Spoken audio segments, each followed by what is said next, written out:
Hello dear student, I am Leena Bastia, your science teacher. I'll be teaching chemistry for this academic year 2020-21. We all are facing a different kind of situation, isn't it? Something called lockdown. This is very new term in our life. But study should not be locked down. Learning should always go on, right? For this purpose, I am going to teach you the first chapter in your chemistry, that is chapter 3, synthetic fibers and plastic, right?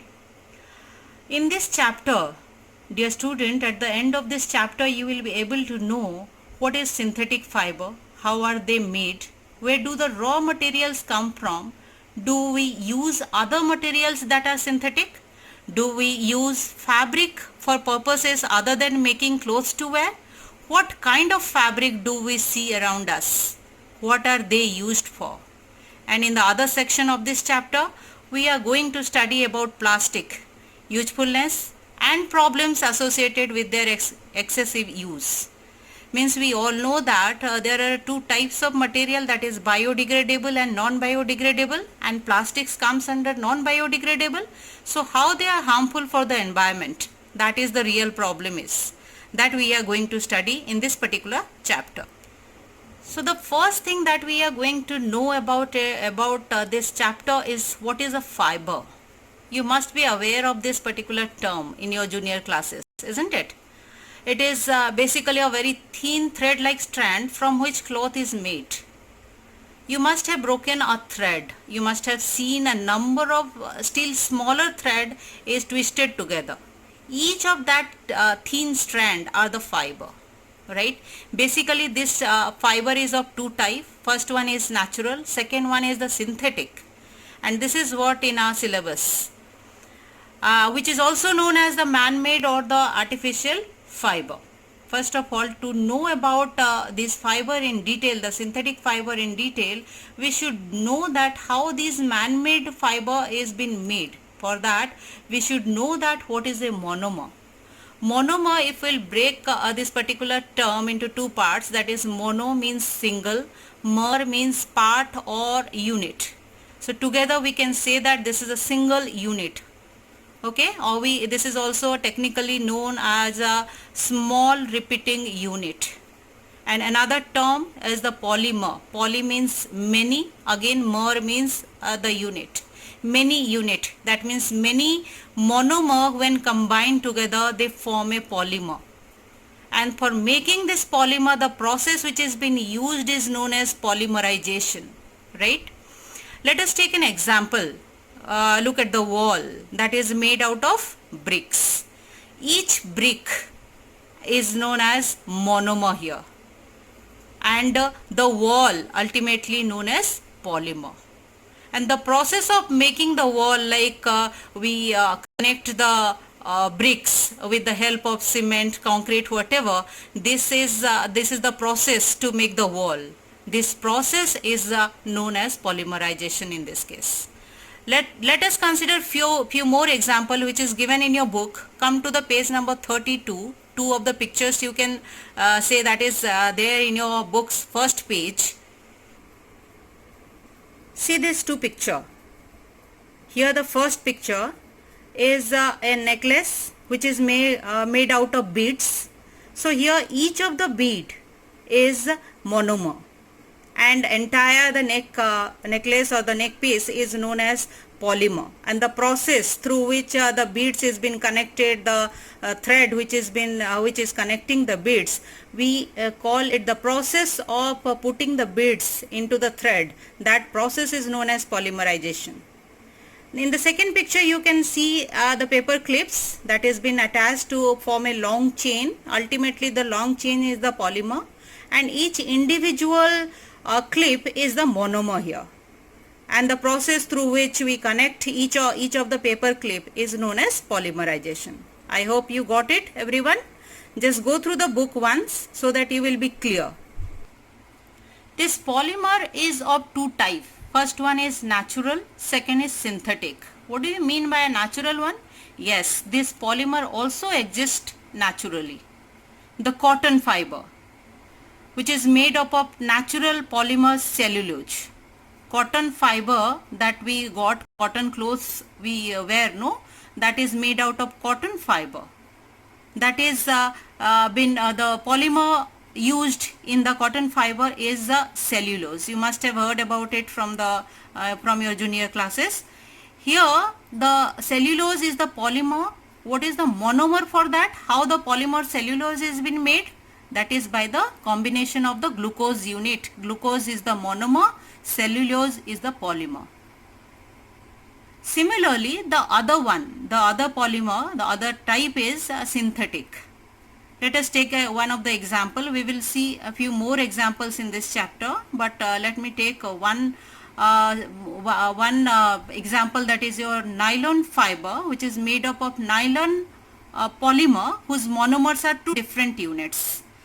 Two different units. How do I make you understand? Just let us take an example of that neck piece. Do you remember the picture I shown from your book? The beads, which is all are in black color. Suppose I will include red color beads also over there. The neck piece can be made out of it, right? But we can give a alternative of red color, one black, one red, and then we can make the neck piece, right? That can be made. That is what nylon fiber with two different unit is. That means two different monomer is been combined together to form the synthetic fiber, that is the nylon fiber.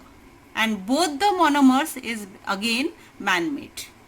Okay, by using some chemicals the fiber is been made, and that is how the nylon fiber, the first ever synthetic fiber, is been made. Okay, we will come to that part in details in further steps of this chapter. Now let us understand what a synthetic fiber is. I mean, we should know that what are the characteristics, so that we will understand how this particular synthetic fiber is different from the natural fiber. First of all, we should understand, we already know about it. It is man-made, or we can also say this is the artificial fiber, right? It is produced by the chemical substances. Okay, chemical substances means some of coal, water, air combined together with blending some of the raw material, it can be made, all chemical substances. Basically this synthetic fiber is again we divide into two types, that is the semi-synthetic and second one is fully synthetic fiber. What is semi-synthetic?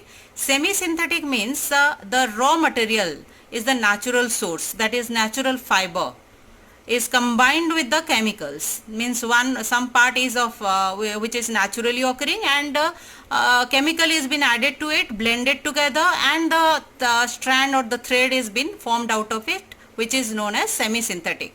An example is rayon, right? First example is rayon for the synthetic, which is not fully synthetic, so we consider it as a semi-synthetic. The second type is fully synthetic. Fully synthetic means it is completely made out of chemicals. We call it the source is petrochemical. That means it is come from the petroleum origin, right? Examples are nylon, polyester, acrylic. I am giving you this much of example because these are there in our syllabus: rayon, nylon, polyester, acrylic. Next, let us move on to the topic types of synthetic fiber. First one is the rayon. That one I told you in the beginning that it is the semi-synthetic fiber. The first one is rayon, which comes under the category of synthetic fiber. It is alternatively known as the artificial silk. Means it is just an alternate to the natural silk. We all know that natural silk is very expensive. So, and there is a limitations to provide it to the entire population. So that is the reason rayon is been formed, and it is obtained from the natural raw material called cellulose by some chemical treatment. We already studied that it is a semi-synthetic. It is cheaper than natural silk, most important part. It is cheaper than natural silk, so that it can be affordable. It can be affordable by all category of human being, right? It has a similarity Why we call it as an artificial silk? Because it has the similarity in texture with the natural silk. Similarity in the sense, the feel means when you touch the feeling of natural silk and the artificial silk is almost similar. You cannot distinguish it. Okay, the appearance, the sign, everything is similar to the natural silk. So this is why it is also known as the artificial silk. Let us see what are the uses. This rayon is used in textile industry. Rayon is most of the time blended with cotton to make bedsheet, curtain, etc. Rayon is also can be blended with wool to make carpet. It is also used in medical field. It is also used in tire industry. The next one is nylon. Nylon comes from the term of the first two letter if we'll take, that represents New York, and the next three letter represents London, as it is developed there for the first time and marketed by them. So that is the reason it is named as nylon. It is first fully synthetic fiber. Okay, it is first fully synthetic fiber. It was made without using any natural raw material. That means there is no natural resources, neither from plant nor animal. It is prepared from coal, water and air. Okay, that is the reason it is considered as the first fully synthetic fiber. It is not there in your book, but the polymer for nylon, just remember, because in any of the fiber, polymer and monomer is always attached to it. The terms are always attached. Here the monomer for nylon is amide and the polymer is polyamide. Okay, it is basically the most important characteristics is nylon is widely used because of the characteristics, one of the character that is it is stronger than the steel wire. Right. Let us move on the characteristics of nylon. It is long lasting, wrinkle resistance, it is strong, fairly elastic, lightweight, lustrous, protected from moth and ordinary chemical. These are the characteristics of nylon which makes it so famous and widely usable. And what are the uses? Just see that it is also used in making textile. It is used in making ropes, socks, fishing net, tire cord, bristles of the brushes, used for making parachutes and ropes for rock climbing. It is used as a plastic for making machine parts. Now the next one is your polyester. Before we move on to the polyester, let us see the activity 3.1, which is for nylon in page number 34. Here you can see there is a iron clamp stand and there is a thread which is holding some object which is having some weight, and these threads are of different type, 4 different type in this experiment. The types are cotton, wool, silk and nylon. During this experiment, the weight need to be increased over here. You keep on adding the weights till this thread is going to break. Okay, at the end of the experiment, we find that the nylon has the highest capability of holding the weight. So from this, this is the conclusion that nylon is the strongest thread among these 4. Okay. Next type of synthetic fiber is polyester. Here you can see that if we'll divide it into 2 parts, like poly plus ester. Ester is the monomer over here, and many ester unit when combined together, that they form the polyester, the polymer for this particular synthetic fiber. Ester is a organic chemical substance. Terylene is a polyester fiber, that is one of the example of polyester fiber. It is a thermoplastic polymer. Natural fiber mixed with polyester to get blended fabrics. That means what? Polyester can be blended with cotton to get polycot or terrycot. You must have heard about the term terrycot. So this is a blending of polyester along with the cotton. Similarly, polyester can also be blended with wool, which is termed as polywool or terry wool. Next is uses of polyester. First of all, it is used for making fabrics. It is also used for making conveyor belts. Conveyor belts is the belt where generally you must have seen in the airport where we get your luggages, and it is also used for making sails of sailboat. One more synthetic fibers example is PET, whose full form is polyethylene terephthalate. It is a familiar form of polyester, means it is one of the example of polyester. It is similar to polyester. As PET is shatterproof, so it can replace glass. The shatterproof is what? It is unbreakable. Okay. It is used for making bottles as well. Acrylic is the fourth type of synthetic fiber that we are studying in our syllabus. It is also termed as the artificial wool. Like you must have remember rayon. As I told that rayon is termed as the artificial silk because of the similarity with the texture, feel and appearance with the natural silk. Similarly here also acrylic is termed as the artificial wool because the quality of acrylic is similar, almost similar to that of the natural wool. It is made from a chemical called acrylonitrile. Some of the characteristics of acrylic is it is lightweight, soft, warm like wool. It retains its shape, resists shrinkage and wrinkles.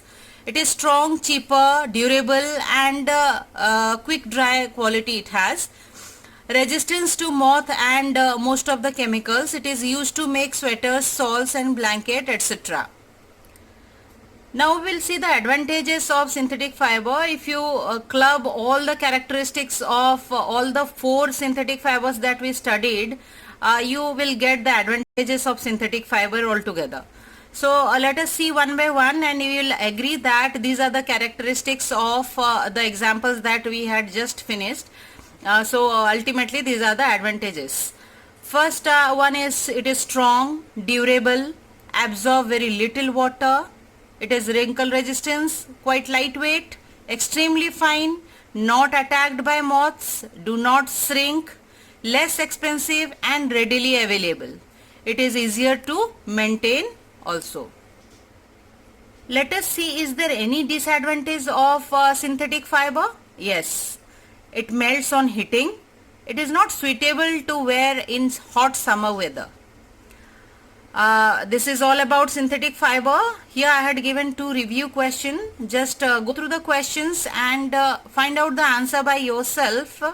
Pause the video and you will think about the answer and then move on to get the answers from me. Okay, so let us read the question. First one is cotton clothes are comfortable during summer. Why? Second is how fully synthetic fibers are helping in the conservation of forest. So the answer for the first one is cotton clothes are comfortable during summer because it absorbs the sweat from the body, as well as this kind of fabrics has pores in between which allow the air to move on. So it makes us comfortable while wearing during the summer season.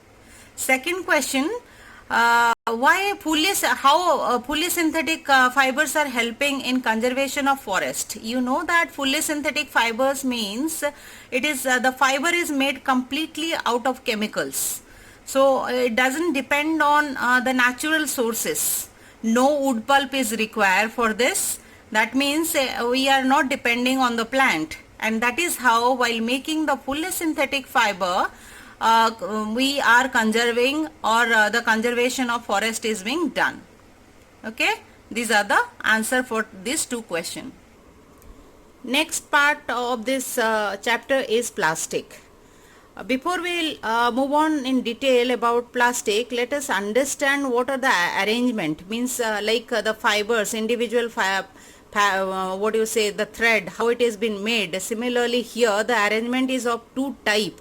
First one, in figure A you can see this is the linear arrangement. In figure B it is the cross-linked arrangement. Here see, just a single unit are connected in a linear manner. Here just see that the provision of addition of monomer can be over here and over here only. You cannot add on this side. Here there is no line, so that means there is no connections. You must remember that part. Connection can be in a linear manner only. In the second case, you can see that it is linked from all its four sides. So if there is a need of connections, then you can add over here. You can connect the other monomer over here also, wherever the line is left blank, you can add from all the sides here, all the four sides. So this is called cross-linked arrangement. Now let us move on to the types of plastic. Plastic can be categorized into two types. That is, first one is thermoplastic and second is thermosetting plastic. Thermo means heat. So the first type, that is thermoplastic, can be defined as a plastic which can be softened repeatedly by heating and can be molded into different shapes again and again. That means on getting the heat, the plastic which can be melted and we can mold it into different shapes again and again, that kind of plastic is known as thermoplastic. For example, polythene and PVC. Similarly, second one, as the term suggesting, thermosetting, means once it has been set, that does not become soft to give another shape even heating again and again. That means that we can define it as a plastic which once set does not become soft on heating and cannot be molded second time. That means once it is set, once it has been given a shape, that cannot be melted, that cannot be softened by heating. Okay. So that is why this kind of plastics are known as thermosetting plastics, and examples are bakelite and melamine. Let us see that what all the four example both in thermoplastic and thermosetting plastics, what are the characteristics. The first example of thermoplastic is polythene. Poly plus ethene means ethene is monomer over here, and poly means the polymer of it, polyethylene. Ethene in a repeating unit makes the polymer, that is called as polythene. Just see the spelling over here. Ethene starts with E, but in polythene the starting E is not there. You have to remember that. The characteristics of polythene are, it is tough and durable. It used to make plastic bags, waterproof plastic sheets, etc. It is used for packaging. Another one which is an example of your thermoplastic, that is PVC, polyvinyl chloride. It is strong and hard, not flexible like polythene. It is used for making insulation or for electric wire, pipes, raincoats, etc. You must have gone through these particular examples, so you just remember that these are made out of the thermoplastic, that is PVC. The thermosetting plastic has two examples, that is bakelite and melamine. We have already gone through that. So let us see what are the characteristics of bakelite. It is hard and tough, poor conductor of heat. It do not get soft on heating, which is the basic characteristics of thermosetting plastics. We have already seen in the definition. It is used to make electrical switches, plugs, handles of cooking utensils. You must have gone through all these examples. These are all made out of bakelite, just remember. All are not the similar kind of plastics, so you just understand what are the different type of plastics used for the different kind of objects that we regularly use. The next one is melamine, which resists fire. It is used to make floor tiles, uniform of fireman. These cookware for microwave oven, etc. is been made out of melamine plastic. Okay. There is a special type of plastic that is known as Teflon. You must be knowing about it. It is there in your each one's kitchen. The cookware, that non-stick cookware that we are using, the coating which has been used over there, that is Teflon. Okay. So the characteristics of it are, this is a special plastic on which oil and water do not stick. The question comes from this first point. It withstand high temperature. That means withstand high temperature means with the temperature it does not get melt, so that is why it is used in cooking utensils. Used to make non-stick cookware, soles of the electric iron. Okay, that's all in the types of plastics. Just remember, these are the few review questions you will be able to answer. Just try to answer yourself and write down in your rough notebook. You have to make one chemistry rough notebook.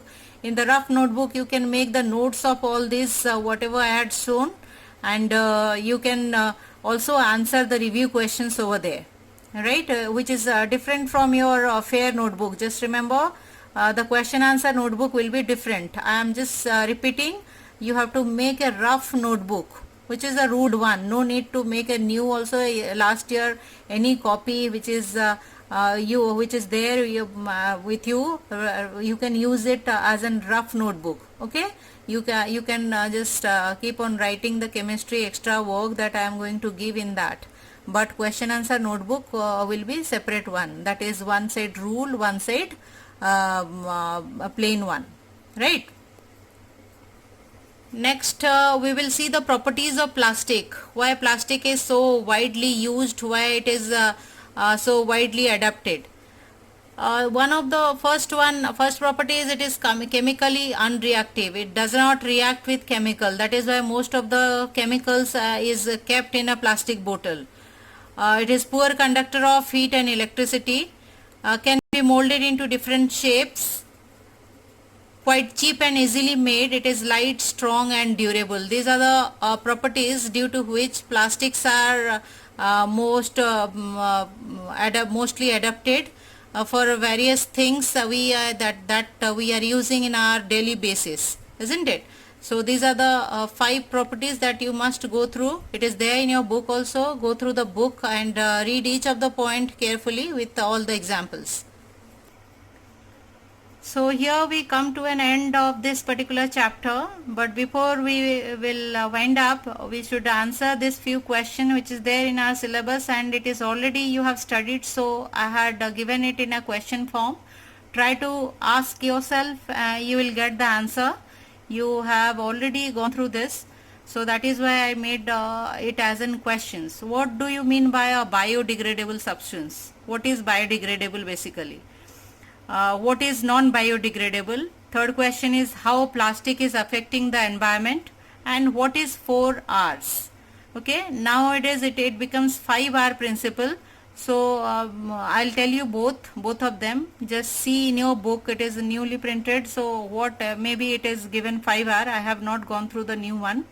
I'll tell you both the answers. Okay. So what is biodegradable? A material which gets decomposed by the action of bacteria is known as biodegradable.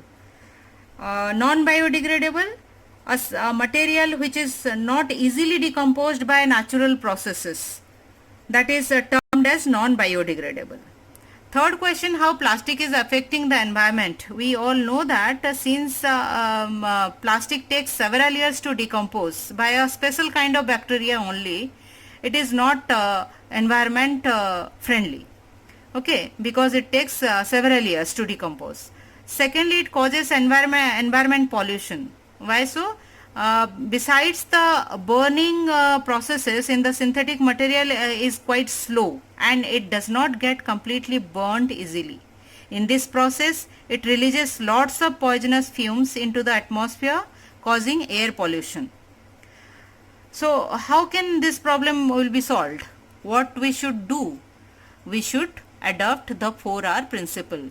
Okay, 4R means what? It reduce, reuse, recycle and recover. That means we should reduce the use of plastic. We should, if we have already have plastic, we should reuse it. If we have already used it again and again for different purposes, then instead we throw it. We should give the person who are collecting it for recycling, and then we can recover it. We get it in a different form so that we can use it again and again, because there are many thermoplastics objects are there, right?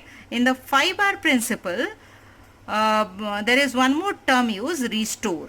Okay, we can collect it, we store it, and then we go for recycle.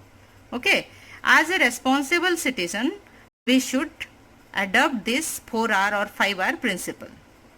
Okay, so you must develop the habit to be the environment friendly. That's all in this chapter. Go through this video properly and go through your NCERT book properly. In the next session, in the next class, I will come up with the question answer of this particular chapter. Then I'll ask question where I may make groups. We are planning for the online classes. In those classes, I will ask or take a test. So take it seriously and go through the chapter properly. That's all. Thank you.